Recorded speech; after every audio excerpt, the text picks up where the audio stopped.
Alors, on va aller tout devant. Je vous laisse répondre. J'ai dit ceci. Parce que même le livre, c'est vous le connaissez. Laissez-moi quand même parler d'abord. J'ai dit ceci. Vous dites Jésus est Dieu, en même temps il est l'envoyé de Dieu. Donnez-nous où il est Dieu dans la Bible et donnez-nous où il est l'envoyé de Dieu. C'est vous qui allez lire dans cette même livre là où il dit, si vous m'avez vu, vous avez vu mon Père. Si vous m'avez entendu, vous avez entendu mon Père. Si vous m'avez cru, vous avez cru à celui qui m'a envoyé. Et une parole sans acte est une voix morte. Et maintenant, quand il le dit, il pose des actes d'un Dieu. C'est-à-dire, vous et moi, nous ne pouvons pas faire ces actes-là. Il marche sur eux, l'eau ne nous tue pas. Mais je ne dis pas que nous ne pouvons pas le faire. Hein. Vous pensez que vous pouvez garder la foi pendant combien de minutes seulement? En 5 minutes ou en 2 heures de temps ou en 24 heures? Vous ne pouvez pas. Nous péchons chaque seconde. Vous êtes d'accord avec moi là-dessus? Alors, je vous ai dit que c'est un livre que vous allez le lire et vous avez l'habitude de le lire et vous allez le lire. Ça vous regarde, c'est votre travail. Maintenant, je vous répondrai aux côtés de mon deux frères. Alors, vous avez constaté que je connais comme ici comme ça.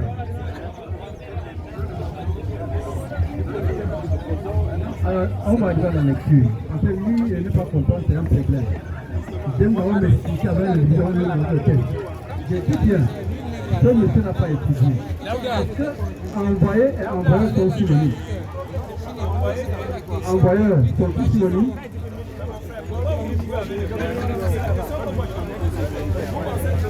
Vous pensez que c'est en jouant avec les mots que vous allez avoir la raison universelle, vous n'allez pas avoir la raison universelle. Ça, c'est des éléments. La Bible est un élément fondamental dans lequel on ne raisonne pas philosophiquement. Vous faites déjà la philosophie. Envoyé et envoyeur. Si vous trouvez la réponse, même Jésus ne répondait pas à toutes les questions parce qu'il avait affaire au philosophe. C'est clair. Ce n'est pas la philosophie. Ce sont les mots qui se définissent en français. Celui qui envoie à quelqu'un qui doit déléguer pour l'envoyer. Donc c'est pourquoi j'ai pris le terme envoyé et envoyeur. Le Dieu créateur est envoyé de toutes ces choses sur la terre. Celui qui nous envoie, il n'est pas les choses que Dieu a envoyées.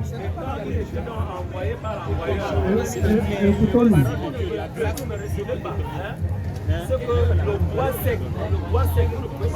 Vous me l'avez pas.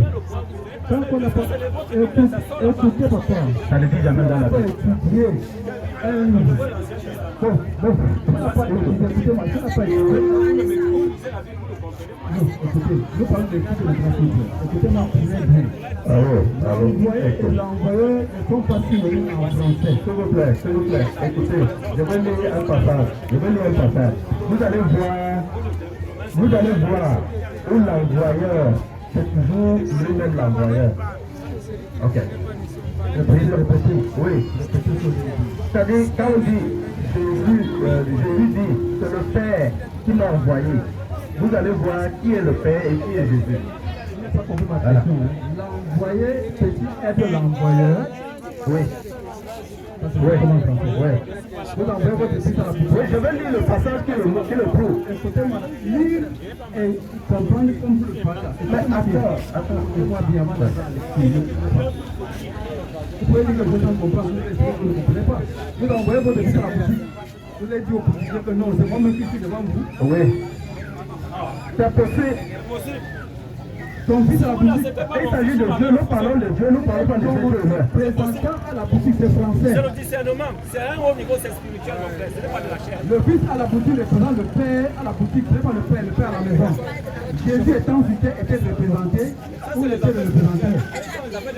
Lisons Zacharie 2, verset 6. Oui, tous des cris d'allégresse et réjouis-toi, fille de Sion, car je viens et j'habiterai au milieu de toi, dit l'Éternel. C'est l'Éternel qui dit que j'habiterai au milieu de toi.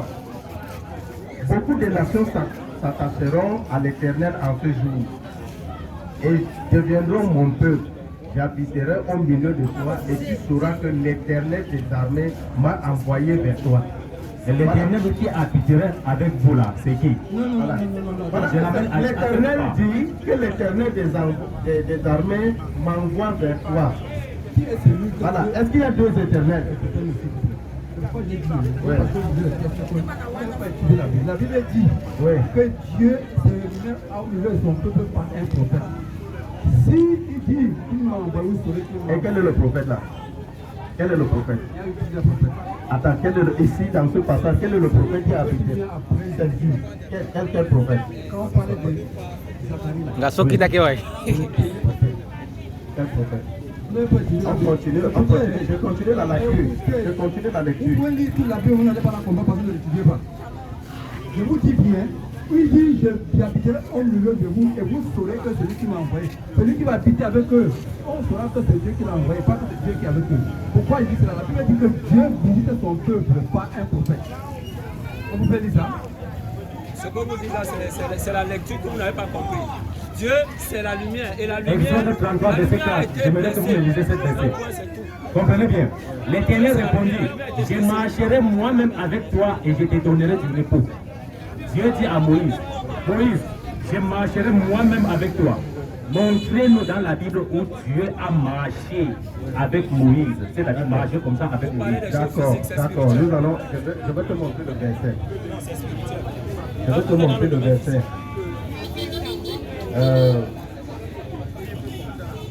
Montrez-nous dans la Bible où Moïse a marché avec Dieu. Oui. Parce que si nous disons cela, c'est parce que dans Exode 33, verset 20. Corinthiens, okay. 1 Corinthiens, verset 10. 1 Corinthiens. Cherchez le verset, je répète encore ma question. Dieu dit, je marcherai moi-même avec toi et je vais te donner du repos. Montrez-nous dans la Bible où Moïse a marché avec Dieu. Oui, allez-y. 1 Corinthiens 10.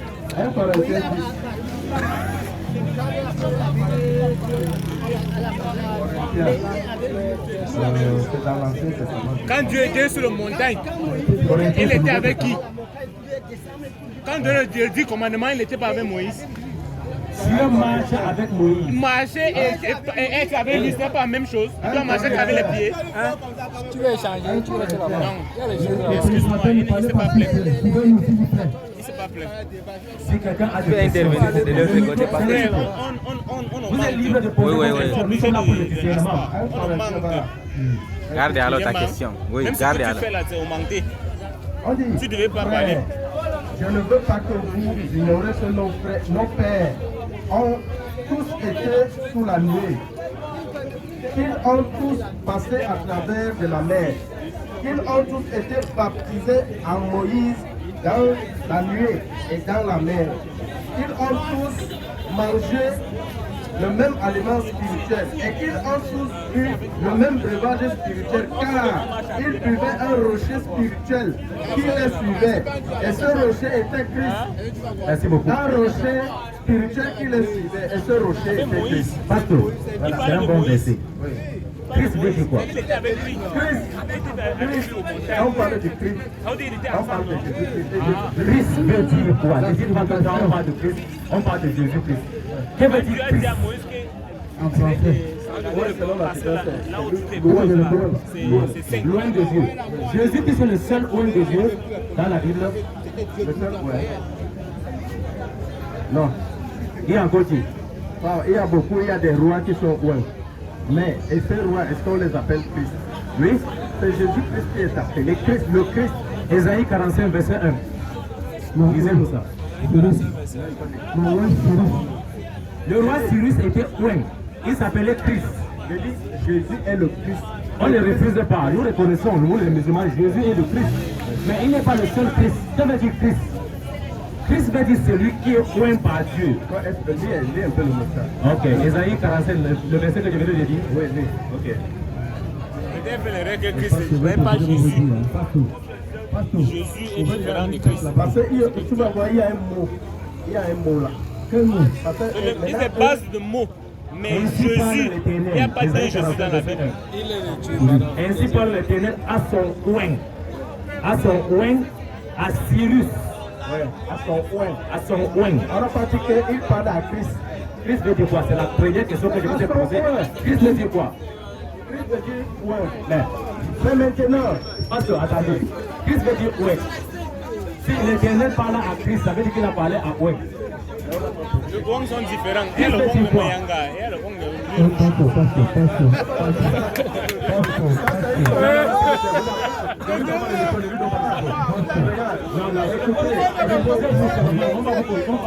sont différents. Il y a le Mayanga, il y a le Rouge. C'est pas la même chose.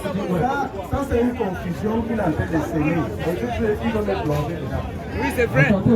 Il veut semer une confusion. On a dit Jésus-Christ. On a appelé personne d'autre le Christ.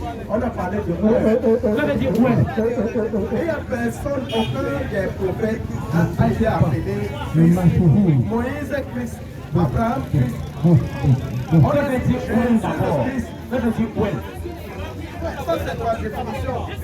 Mais on dit, le mot est là, le mot est là, c'est clair. Jésus-Christ. Ça veut dire quoi? Ça veut dire quoi? Ça veut dire Christ. Jésus-Christ. Quand quelqu'un a notion, c'est un Christ, non? C'est un Christ, n'est-ce pas? il n'est pas Christ. Christ veut dire quoi? Christ veut dire quoi? Le mot Christ. J'ai dit Jésus-Christ. Non, ça signifie Christ. Allô? Non, c'est simple. Oui, c'est un coup à ça. Vous avez vous-même dit tout à l'heure que nous pouvons lire jusqu'à demain sans ne rien comprendre, n'est-ce pas? Vous savez pourquoi vous avez dit ça? Non, notre question, c'est ça veut dire Christ. Non, Ça réponse répond à qui dit. votre question. Ça veut dire Christ. Ça répond à la question de Christ parce que si vous n'avez pas le discernement, vous ne pouvez pas incarner cette chrétienté-là, c'est-à-dire cet esprit d'éveil. Vous comprenez très bien. Maintenant, dans la Bible, c'est écrit quoi? Maintenant, ce n'est pas seulement ce mot, on ne va pas s'arrêter là. On peut aller dans les termes d'initiation. Christ est initié. Il faut d'abord comprendre la première base de ce courant-là. Ça veut dire qu'il est passé à l'initiation. Et quand vous faites une initiation, vous arrivez à un moment qu'on appelle l'éveil. Donc, Christ veut dire l'éveil. Laissez-moi le concours, je suis heureux de remettre en cause. Je dis ce nom de personne et Christ veut dire l'éveil.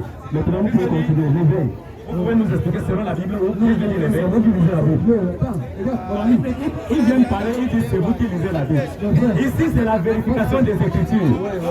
Non, s'il te plaît. Apparemment, il n'y a pas de sécurité ici. On ne pas de sécurité. Ici, c'est la vérification des Écritures. Tu ne peux pas répondre, tu nous dis c'est vous qui lisez la Bible. Pourquoi parler? Tu dois parler avec verset à l'appui. La question que nous posons au pasteur, s'il vous plaît, répondez-nous sincèrement. Que veut dire Christ? Le Christ, selon la définition du dictionnaire, hein? Ça c'est le dictionnaire, c'est pas Dieu. Le dictionnaire dit le Christ est loin. C'est lui qui est loin. Le Christ veut dire loin, n'est-ce pas? Vous êtes d'accord avec cette idée? Selon le dictionnaire. Non. En hébreu, Machia. En grec, Christos. En français, Christ. Vous êtes d'accord avec ça? Je parle du grec, de l'hébreu en français. Vous êtes d'accord? Machia, je dis en grec, Christos, en français, Christos. Vous êtes d'accord avec ça? S'il vous plaît. Est-ce que vous êtes d'accord avec ça? Si vous êtes d'accord que Christ veut dire loin. Maintenant, le titre de 11 s'attribue à nous, c'est trois individus. 1. Le prophète. 2. Le roi. 3. Le prêtre. Vous êtes d'accord? Oui. Et si le prêtre était un de Dieu, on peut l'appeler Christ.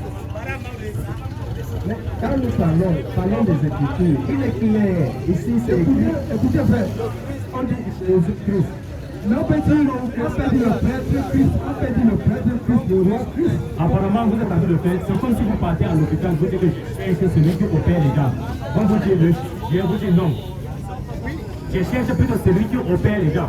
On dit, mais le chirurgien, vous dites non. Vous ne cherchez pas le chirurgien, mais vous cherchez celui qui opère. Qu'est-ce que ça veut dire? Je dis, parlons de Jésus. Christ ou bien Ouen. Est-ce que vous êtes d'accord avec ça? Christ veut dire Ouen. Vous êtes d'accord? Si vous n'êtes pas d'accord, on passe.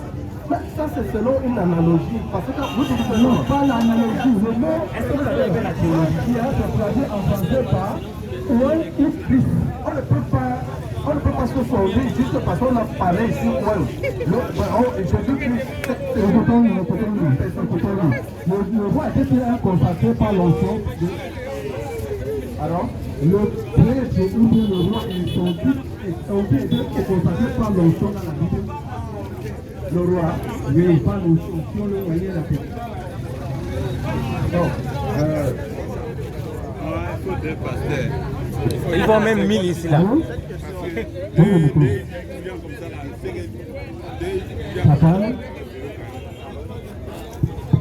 Mais Abdul Majid discute avec 5 pasteurs comme ça ne lui dit rien. Il n'est pas préparé. Ouais, pour équilibrer, non? Vous le trouvez bien, parce que le terme mafia, en grec Christos, en français Christ ou est attribué à 3 personnes en Israël. 1, le roi, et c'est le prêtre qui est au temple, et le prophète. Maintenant, si on dit qu'un prêtre est un oint de Dieu, on peut l'appeler le Christ de Dieu, non? Le Christ de Dieu, oint est égal à Christ. On peut dire que le prêtre est un roi ou un Christ. C'est français, non? On peut dire qu'un roi est un roi ou un Christ. Un prophète est un roi ou un Christ. D'où maintenant, le prière de Machia, c'est masculine. Il est roi. Dieu dit ne touchez pas à mes rois, à mes prophètes.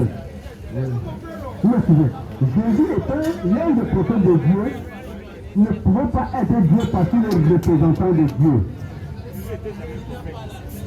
C'est mieux que vous. On a étudié avant de parler. Deutéronome 15, Jésus, messieurs, s'il vous plaît, c'est un ordre. Deutéronome 15, l'étude est bien. Jésus demande à voir les papas, le monsieur qui pense la Bible sans apprendre. Deutéronome 15, Dieu dit par Moïse, je susciterai dans tes frères un prophète comme moi. Le prophète qui est parmi les fils d'Israël comme Moïse, c'est Jésus. Bref, s'il vous plaît. Selon votre développement là. C'est quand ils ont besoin de comprendre que Jésus est un roi comme les rois. Mais ça, c'est aussi un roi. Il est roi. Donc comment on appelle le Christ? Il y a comment le mot roi veut dire? Il y a les rois qui sont rois. Il s'appelle aussi le prêtre. Jésus est aussi le Christ. Donc, ils sont tous des mêmes serviteurs de Dieu. Écoutez-moi. Quand on parle de la connaissance de Dieu, sans connaissance, c'est un danger. C'est ça que dit que Dieu dit à nous, je suis dans de faire un prophète comme toi. La Bible dit que c'est Jésus. Deutéronome 15, dans tout le frère. Jésus est prophète, il a joué, il a... Merci le prophète, écoutez-moi. Écoutez-moi. Est-ce que le prophète est Dieu ou le porte-parole de Dieu? Le prophète est le porte-parole de Dieu ou le Dieu? Mais puisque dans Philippiens, on a bien dit que il a pris la forme d'un serviteur.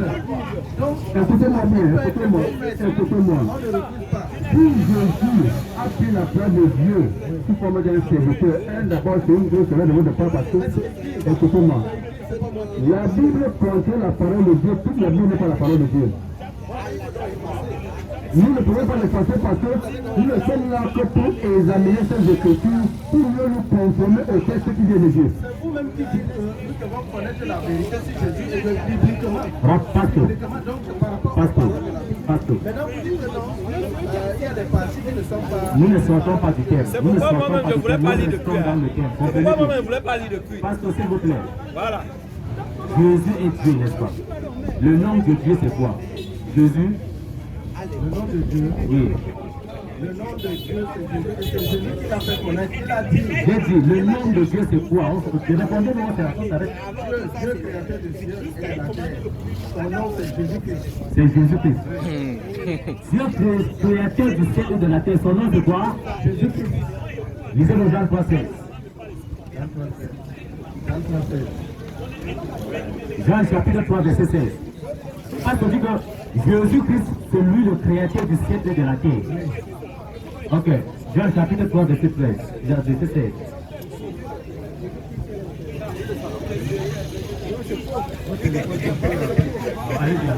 Jean 3, 16. Écoutez bien, hein? Le pasteur dit que c'est lui qui a créé le ciel et la terre, c'est Jésus. Son nom, le nom de Dieu, c'est Jésus. Verset 16.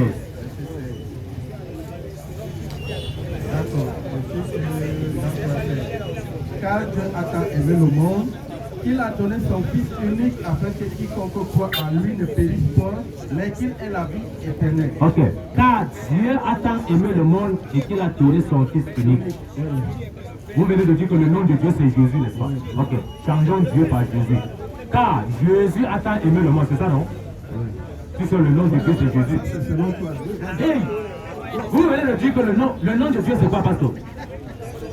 Le nom de Dieu c'est Jésus, n'est-ce pas? Ok. Dieu a tant aimé le monde. Au lieu de Dieu maintenant, on met Jésus parce que son nom c'est Jésus. Jésus a tant aimé le monde et qu'il a donné son Fils. Le nom du Fils de Jésus maintenant c'est quoi?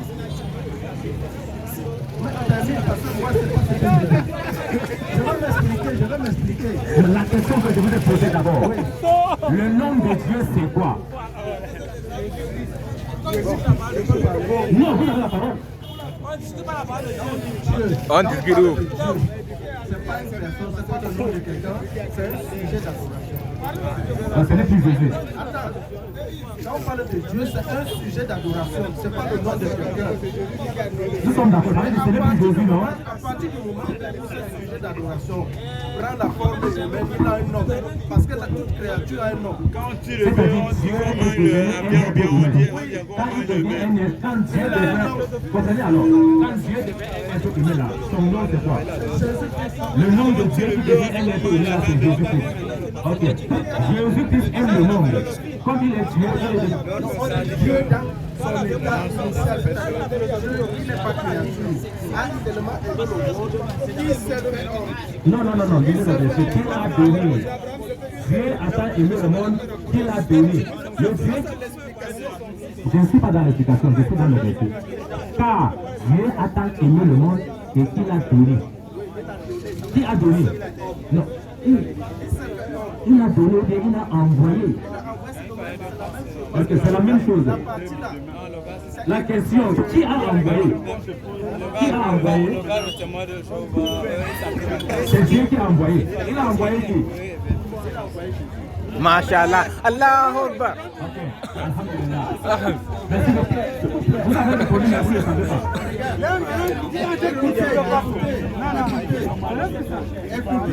Comme les deux gens. C'est un mystère qu'il faut comprendre. Mystère, il n'y a pas de mystère. Expliquez-nous le verset. Si nous avons amené tous ces Bibles-là, c'est pour que vous nous expliquez. Il a envoyé. Ne prenez pas le mot envoyer là comme s'il y avait Dieu, comme tu es le Père, tu as ton Fils. Et que tu dis à ton fils, va m'acheter le sucre à la boutique, et tu reviens. Ce n'est pas dans ce sens. C'est vous qui prenez ça comme ça. Expliquez-nous alors. Quand on dit Dieu, Dieu a tant aimé le monde qu'il a envoyé son Fils unique afin qu'il quiconque croit en lui ne périsse point, mais qu'il ait la vie éternelle. Le passage là est exprimé d'une autre façon ailleurs. Non, expliquez-nous pas ailleurs. C'est non le passage là. Expliquez-nous. On ne parle pas ailleurs, mais on reste sur le passage. C'est la même chose. Qu'est-ce que ça veut dire? C'est la même chose où on dit. C'est la même chose où on dit Dieu, Jésus-Christ, en existant en forme de Dieu, n'a point regardé comme une fois arraché d'être égal que lui. Mais c'est humilié en prenant la forme d'un serviteur. C'est toujours le passage de la connaissance. Ok. Ici là, nous sommes dans les évangiles. S'il vous plaît, expliquez-nous maintenant Jean 3,16. Notre question c'est quoi?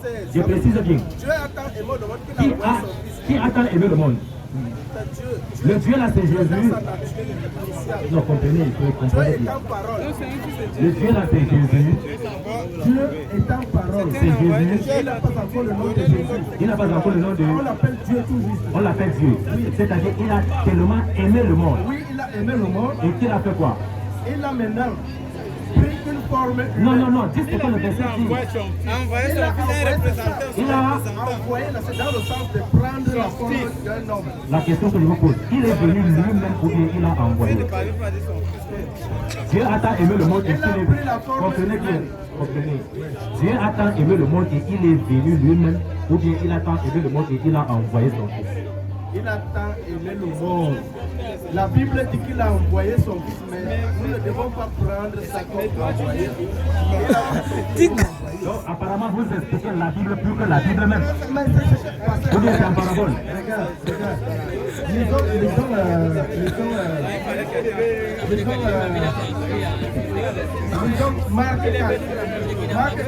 Marc chapitre 4, verset 4. Allez-y. Vraiment, mes chers frères, c'est pourquoi normalement vous devez réfléchir. Comment Jésus a tant aimé le monde et qu'il a envoyé Jésus? Ça n'a pas de sens. Marc chapitre 4, verset 10. Lisons Marc chapitre 4, verset 10. Si vous avez des questions, posez-nous aussi. Hein? On dit, lorsqu'il fut, en particulier ceux qui l'entouraient avec les 12, l'interrogeaient sur les paraboles, il leur dit, c'est à vous qu'a été donné le mystère du royaume de Dieu. Mais pour ceux qui sont dehors, tout se passe en parabole, afin qu'en voyant, ils ne voient et n'aperçoivent point. Et qu'en entendant, ils n'entendent et ne comprennent point. De peur qu'ils ne se convertissent et que les chemineurs soient partis. Donc, il y a des mystères que si tu lis comme ça, tu peux lire la Bible 100 ans, tu ne vas pas comprendre. Je vous invite à lire Jean chapitre 20, verset 6. Tu peux lire, tu ne comprends pas. Donc, il y a quand on dit Dieu a tant aimé le monde qu'il a envoyé son fils unique. Il ne faut pas l'interpréter tel que c'est dit.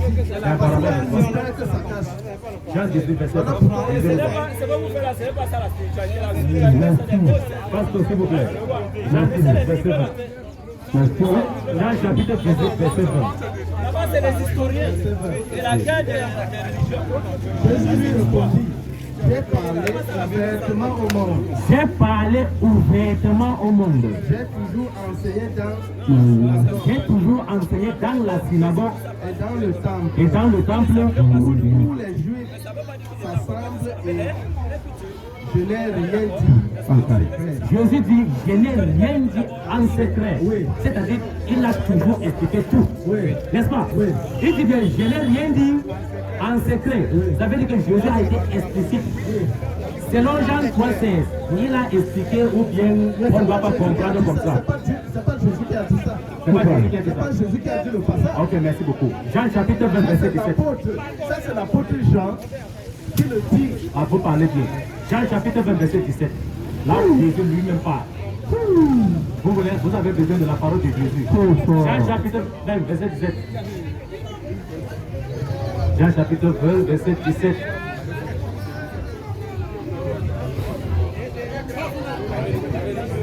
Verset 17 là. Lisez-nous ça. Jean chapitre 20, verset 17. Jésus lui dit, ne me touche pas. Jésus dit à Marie-Madeleine, ne me touche pas. Ne me touche pas car je ne suis pas encore monté vers mon Père. Mais va trouver mes frères et dis-leur que je monte vers mon Père et votre Père, vers mon Dieu et votre Dieu. C'est Jésus. Jésus dit, je monte vers mon Dieu. Vous êtes d'accord avec ça? Il dit, je monte vers mon Dieu. Vous êtes d'accord avec ça? Donc il n'est pas Dieu, mais il monte vers son Dieu.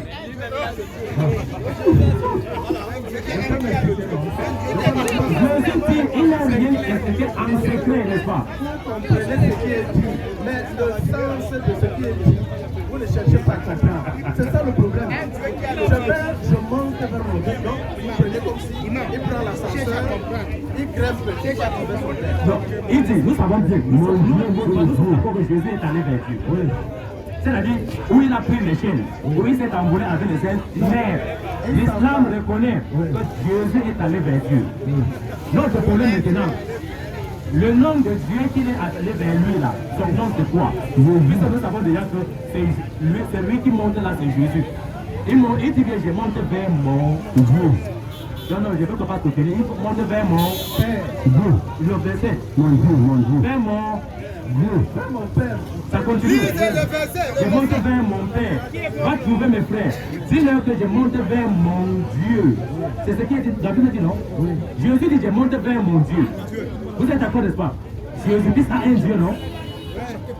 Oui, selon la Bible, pas selon Jésus lui-même. Selon ce qui est dit, c'est Jésus qui parle, n'est-ce pas? Donc selon Jésus-Christ, lui-même il a son Dieu. Quand il monte vers son Père, il Pour préciser que l'un c'est Dieu. La dimension Père.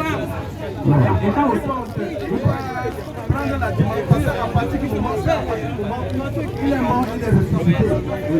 Quand il est sorti de la tombe, son père vers son père. Donc il va maintenant prendre la dimension Père.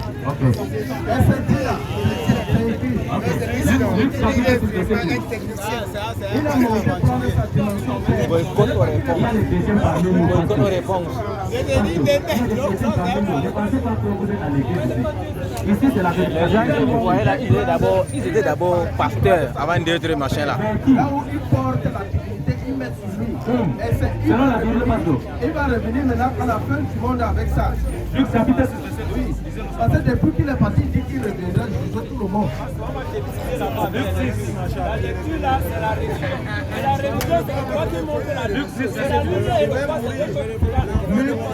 Luc chapitre 6, verset 10. C'est un pasteur qui prête la Bible. Il est tombé dans le ciel. C'est moi, je ne peux pas faire ça. Luc 6, verset 12. Oui, en ce temps-là, Jésus s'est rendu sur la montagne pour prier. Pour prier. Et il passait toute la nuit à prier Dieu. Il passait toute la nuit à prier Dieu. Qui? Oui. La Bible dit, en ce temps-là, Jésus se retira pour prier. Et Jésus passa toute la nuit à prier Dieu. À prier Et Dieu. n'oublions pas qu'il a pris la condition des hommes, des serviteurs. Il est devenu serviteur. Il a pris, on dit, dans Zacharie, il est dit que Jésus-Christ existant en forme de Dieu a pris la forme d'un serviteur. Il a pris la forme d'un serviteur. Donc il doit prier Dieu. Il doit prier Dieu. C'est Jésus-Christ homme. C'est Jésus-Christ homme qui était Dieu ou bien c'est Jésus-Christ esprit qui était Dieu. Pasteur, c'est son esprit qui était Dieu ou bien c'est sa chair qui était Dieu. C'est la chair de Jésus-Christ qui était Dieu ou bien c'est son esprit qui était Dieu. Ou bien lui et son esprit étaient Dieu. Quand Dieu prend la forme humaine, il se met à la condition d'un être humain. Il doit manger. Montrez-moi où Dieu prend la forme Quand humaine. il prend la forme d'un serviteur, il doit prier. Il doit prier sa propre divinité. La divinité de qui? Sa propre divinité. C'est-à-dire Dieu prit sa propre divinité. Oui, la divinité qui était en lui. Donc ici c'est l'adorer. Donc Dieu adore sa propre divinité. Il prie Dieu. Le Dieu qu'il prie là. Oui. C'est cette divinité qu'on appelle Dieu qu'il porte. C'est Jésus lui-même porte. Étant être humain, étant chair, il doit prier parce qu'il a pris la forme d'un serviteur pour venir parler aux hommes. Pour prier qui maintenant à l'heure là. Pour prier sa propre divinité. Et parce que le Dieu qu'il prie là. Parce que le Dieu qu'il prie là. Voilà les chrétiens sont en train de rire là-bas. Le Dieu qu'il prie. Non, je vous suis. Je vous suis. Le problème est que normalement, quelqu'un les écrits.